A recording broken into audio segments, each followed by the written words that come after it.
documentaire, voire d'historien, pardonnez le manque d'humilité, mais pour montrer au lendemain, mais j'irais même presque pendant 14-18, qu'est-ce qui a pu se mettre en place pour qu'on arrive effectivement à ce que tu as dit.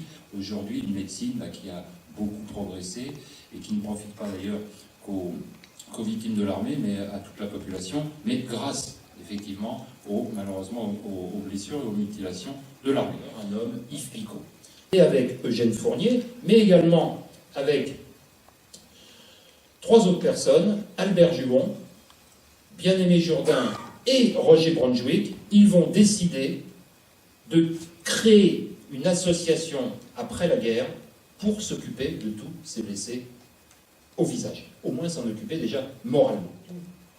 De la prise en charge de l'évolution au cours de la guerre de 14, en quoi la guerre de 14 a permis une révolution du service de santé, une révolution au niveau de la prise en charge de ces blessés en 1905, que les plaies qui étaient dues surtout aux armes de petit calibre. Alors ces armes, en fait, elles faisaient des plaies de blessures propres.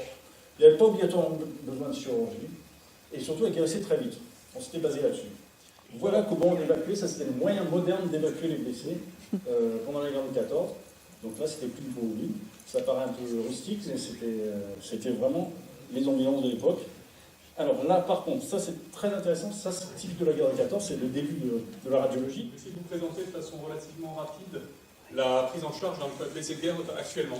Pardon, la prise en charge d'un blessé de guerre actuellement. C'est finalement relativement simple et c'est une chaîne qui débute dès l'instant de la blessure, dès les premières minutes, pour nous s'achever à notre niveau jusqu'à l'arrivée dans l'hôpital. On essaie d'être au plus près du blessé.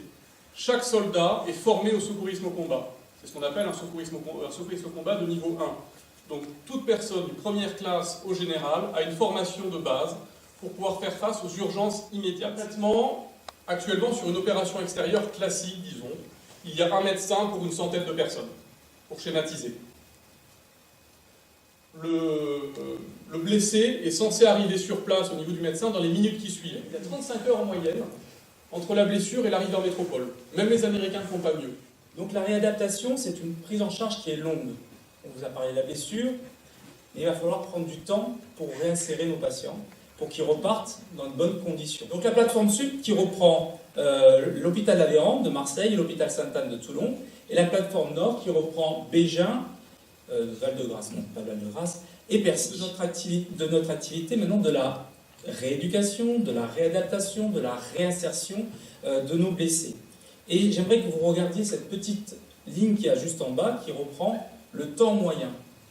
C'est un temps qui va en moyenne de 2 ans pour toutes ces blessures graves, ces polylésions. Donc un temps long. Et donc nous, notre but, c'est que le handicap soit le moins de répercussions pour le patient, que la déficience ait le moins de répercussions pour le patient, que cette capacité de prendre des objets, certes elle sert à prendre des objets, mais elle sert surtout à manger, elle sert surtout à vous serrer la main, elle sert surtout à avoir une activité relationnelle. Sauf que ce genou, tout cet ensemble-là, c'est plus de 100 000 euros. Lésions physiques, mais aussi lésions psychiques. Et donc la question que vous posiez tout à l'heure, non, le psychisme n'avait pas été pris en compte depuis presque 100 ans.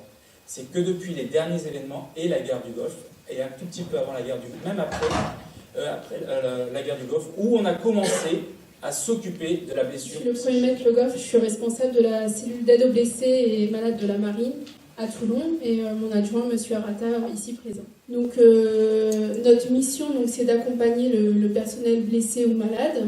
En fait, on prend contact avec les blessés et leurs familles pour les diriger au mieux dans les démarches administratives, pour les conseiller également, mais nous ne sommes pas médecins. Je me présente Xavier Le Draoulec, j'ai passé un peu plus de 22 ans dans les troupes de marine. J'ai commencé ma carrière au 8e RPMA, j'avais à peine 17 ans. Et en 1982, je pars en intervention en Centrafrique. On rentre sur Castres, et quelques mois après, je repars avec les casques bleus au Liban. Là, on fait notre travail. Après, on nous rappelle pour regagner Beyrouth. Et le 3 octobre 1982, à 14h GMT, je marche sur une mine sur la place des Martyrs, qui porte bien son nom, sur le cinéma Continental. Et ma vie s'arrête. Ça a été difficile. Quand j'ai voulu retourner dans ma compagnie, quand j'ai voulu retourner avec mes amis, j'avais pas le droit parce que j'étais un handicapé. Donc on m'a mis dans certains postes. Et entre-temps, j'ai été amputé 2 fois parce que j'avais l'effet de tête de perroquet. Donc je suis retourné à Bégin. Donc tout ce qui s'est passé au 8, parce qu'on n'avait pas l'habitude de voir des blessés, il n'y avait plus de guerre. Les routes, on arrive, boum, je tombe dedans. Et là, les gars, avec du recul, on ne peut pas trop en vouloir. Ils ne savaient pas trop quoi foutre de nous, en fin de compte. Voilà, les protestes n'étaient pas comme c'était avant. On ne savait pas comment aborder le sujet. C'était difficile. La CABA, tout ce que vous avez entendu, ça n'existait pas. Ça n'existait pas. C'était avant, tu étais entier, maintenant tu n'es plus entier, tu ne sers à rien. On m'a donné des examens, j'ai passé des examens, avec cette fameuse prothèse, avec ses pieds en bois, là. Matin, midi et soir, qu'il pleut, qu'il vente, qu'il neige, au Lardaillé. Je faisais le parcours du combattant, j'essayais de courir, et pendant mes examens, j'ai fait mon parcours du combattant en presque 7 minutes, et je l'ai fait. J'ai couru mon 8 km, mon 15 km TAP, 10 ans pour être moniteur sport. 10 ans parce qu'on n'acceptait pas les handicapés. Le chef de corps s'est battu, mon capitaine s'est battu, les médecins se sont battus en disant mais attendez, regardez, il fait ça et ça, donc il peut partir. Mais entre-temps, je fais, et là, donc il y avait le pour et le contre, ceux qui étaient pour que je vienne, ceux qui étaient contre que je vienne, parce que justement j'étais handicapé, et un handicapé, il n'a rien à foutre dans le sport. Le post-trauma, si on regarde bien, a été découvert il y a très peu de temps, c'est par rapport à l'Afghanistan.